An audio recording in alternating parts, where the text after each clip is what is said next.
We are back on the third hour of this Friday edition of the Alex Jones Show. And there's an anti-Trump hate crime wave sweeping America, which the rigged media won't talk about.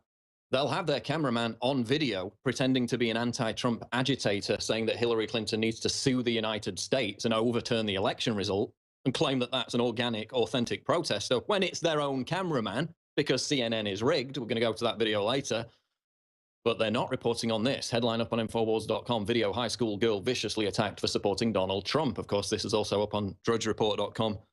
And this is just one example. Of course, we also had up on Infowars yesterday, a school in Stafford, an 11-year-old boy, this is in Texas, was violently attacked after telling classmates he voted for Donald Trump. You can see this video here. This is the girl being attacked. This is in California. Basically, this violent, intolerant liberal accused her of hating Mexicans because she posted something that was pro-Trump on Instagram. And within 2 minutes, instantly launched into a brutal assault because she's a tolerant, peaceful liberal. If this was an isolated incident, it would be one thing, but it isn't. Again, Stafford, Texas, 11-year-old boy violently attacked after telling classmates he voted for Donald Trump in the school's mock election, leaving him having to use crutches. Another incident out of Florida, 17-year-old student punched by a classmate, punched by a tolerant liberal, in the face because he was holding a Donald Trump sign during gym class. We played the video yesterday of the guy in Chicago dragged out of his car, beaten by a mob of people as they decry the fact that he voted for Donald Trump. You voted for Trump, this is what you're going to get. Beat him around the head, rob his possessions, his arm gets stuck in the window of the vehicle, it drives off, dragging him down the street. Can you imagine if the roles were reversed? It looked like an actual lynching by the end of this scene. And you can see the video, we're playing it right now. Can you imagine if the roles were reversed? Can you imagine if a group of aggressive, intolerant Trump supporters had basically dragged an African-American guy, a Hillary voter, out of his car and started beating him around the head, robbing him, and then literally dragging him in the streets, hanging off the back of a car? That would be a nationwide news story. It would be all over the place. It would be all over CNN. Has CNN reported on this? No. ABC News? No. NBC? No. Nobody's reported on it, and it's part of a pattern. New Orleans, a famous monument daubed in graffiti that reads, "Die whites, die." Again, another tolerant liberal, obviously responsible for that message. We've had the death threats flooding Twitter. You can go on Twitter at any point, type in assassinate Trump. Hundreds of thousands of death threats, some of them direct death threats from tolerant liberals who for the past 3-4 weeks have been saying, oh, those aggressive, intolerant Trump supporters, they're not going to accept the election result. They're going to riot. They're going to stage violence. When it's Hillary voters now staging violence in the aftermath of them not accepting the election result. New York Post reports assassination threats against Trump flood Twitter after election shocker. You can see more in that article. And they're basically out there saying, oh, no, don't assassinate Trump because then Mike Pence will become president and he's even worse. We have to assassinate him too. They're actually on Twitter saying this. It's no surprise to us. I mean, I've been cataloging death threats against Trump for over a year now. I mean, that's why he started wearing a bulletproof vest in the first place, because of all these peaceful, tolerant liberals that don't threaten to kill you if you disagree with them politically. So you've got a national hate crime wave sweeping America. And isn't it ironic that Hillary Clinton, during the debate, in fact, it was during that infamous alt-right speech where she directly called out Alex Jones, Hillary said that Donald Trump was the cause of bullying in schools. Well, look at what's happening now in the aftermath of this election. It's kids being bullied, being violently bullied in schools because they supported Donald Trump. Again, everything they project on us, they're responsible for it. Hateful, intolerant violence. This is the new regressive left. There are very few actual real liberals calling them out. There are a few, and we give them honorable mentions when they do it. But by no means are there enough. So again, you've got riots across America. Portland, San Diego, Los Angeles. There'll be more tonight. Don't worry about that. George Soros and MoveOn.org have got this planned to a fine T. Again, the media is pretending it's an organic protest. It's not an organic protest. They literally have news networks trying to hire people to play the role of anti-Trump agitators so they can interview them. They've got CNN interviewing their own cameramen and claiming it's an organic anti-Trump protester. You've got MoveOn.org on their own website saying this is what we're going to do, following these orders, bussing them in to Austin. We had that article up on Infowars.com.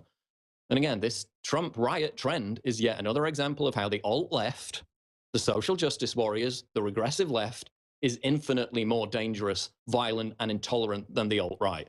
We had an entire election campaign of the media demonizing the alt-right as this violent, bigoted force that's going to stage violence and start attacking people. Well, look who's attacking people. It's actually the alt-left. It's your people. It's the monsters that you created with all this hysterical media coverage for the past year, saying that Donald Trump is literally Hitler, that he's going to destroy the world. Penny, penny, the sky is falling. You created that. And that's why they're now having to frame it as some kind of organic, natural protest that is legitimate. It's not legitimate. You had the Daily Beast come out and say, oh, look at Trump. He's already showing himself to be anti-free press, anti-freedom of assembly, because he decried these protests. They're not protests when they're burning down shops, smashing windows, attacking people on the street. That's a riot. That's criminal behavior. It's not a protest. But again, because the leftist media is wedded to these people, I mean, they incited them in the first place. The media is responsible for inciting these riots because of their hysterical rhetoric about Donald Trump being a fascist. They all believe it. They've all got moral, righteous indignation. They're all out on the streets thinking that they're actually some kind of anti-fascist revolutionary force, like they're fighting against the occupation in France by the Nazis. And the media has done that to this people. In fact, let's go to that video now of the black bloc anarchist who probably is a 25-year-old virgin who lives in his mom's basement and has never had a job, smashing an electrical box with what looks like a baseball bat. Let's go to that video now. I'll talk over it. Again, this was last night. Look at him attacking an electrical box with dozens of people surrounding him. And then one of them sees some sense and tries to stop him, this woman. So then he starts attacking the woman. This is the tolerant, peaceful, loving left. This is from the Trump riot. But again, you won't see that on CNN. They'll say it was largely peaceful as shops are being smashed in, attacking bus stations, burning American flags, attacking people in the street. The media will say, oh, there were a few disturbances, but largely peaceful, legitimate protests. No, not legitimate. They're literally protesting against the idea of free democratic elections, okay? F off to North Korea. You'll really like it there. But again, this is another example of the violent, intolerant left that the media has given legitimacy to over the past year, has incited with this hysterical extremist rhetoric about how Donald Trump is literally Hitler. And we're going to go into some more videos of that probably in the next segment now. But what's the end game? Well, now they're out arguing that because Hillary Clinton won the popular vote, which isn't even true at this point, they haven't counted 8% of the vote, which is largely in Republican areas. So by the end of this, when it's all wrapped up, Donald Trump could have won the popular vote anyway. But again, that's the mantra. This is directly from MoveOn.org, from George Soros. Oh, Hillary won the popular vote. Therefore, we need to put pressure on the Electoral College to change the rules of the game after the game is finished. They're literally trying to overturn the results of a free democratic election like some third world dictatorship. This is out of the New York Post. The one scenario that could still get Hillary into the White House. For diehard Democrats holding out hope that they won't have to live through a Trump presidency, God forbid, literally Hitler, there is a last incredibly long shot for them to latch onto a surprise twist in the Electoral College. And it basically talks about putting pressure on members of the Electoral College to not vote in line with how the states voted in the presidential election. There are actually Tumblr websites, petitions, frothing SJWs everywhere devoted to this. They actually think they can overturn the results of a democratic election. These people are authoritarians, okay? They wouldn't be out of place in Venezuela or North Korea or communist China. That's the spirit that runs through these people. There you see the meme, claim Trump is going to destroy America as they go out and destroy America. Again, it's all reflection, it's all projection. What they accuse you of, they're doing, they're planning. And they're trying to actually overturn the results of democratic election. We saw it with Brexit. Don't think this is not a threat, okay? 17 million people in the United Kingdom, a majority in the vote of 52%, voted for Brexit. We were told beforehand the government will implement your vote. Look what happened. They got lawyers, they got political class insiders to take it to the High Court. Now it looks like it's going to go to a parliamentary vote. They're going to vote against it. They're going to annul the democratic will of the British people, or at least attempt to. And that's what leftists and social justice warriors, funded by billionaire elitist George Soros, are trying to do in the United States. We'll get into it after the break. This is the Alex Jones Show Live. Stay tuned. Look, I'm not going to sit here and say, see, I told you so, that communist Chinese-style net censorship was coming to the web, because it's already here. It's being announced. The way you keep the internet open and free is you get involved more than ever. Go to Infowars.com/app. A new battleship in the fight. Infowars Live. Available right now. We're looking for a crew to man it. You going to sit down and play games and be a trendy? Or are you going to be part of history? Don't sit by and let the internet and free speech be stolen from you. Take action.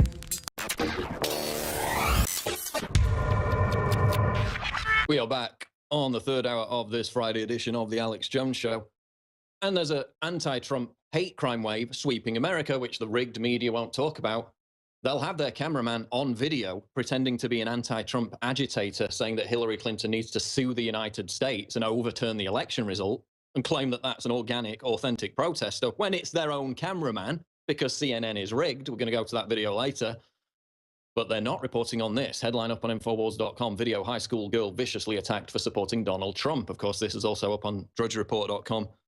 And this is just one example. Of course, we also had up on Infowars yesterday, a school in Stafford, an 11-year-old boy, this is in Texas, was violently attacked after telling classmates he voted for Donald Trump.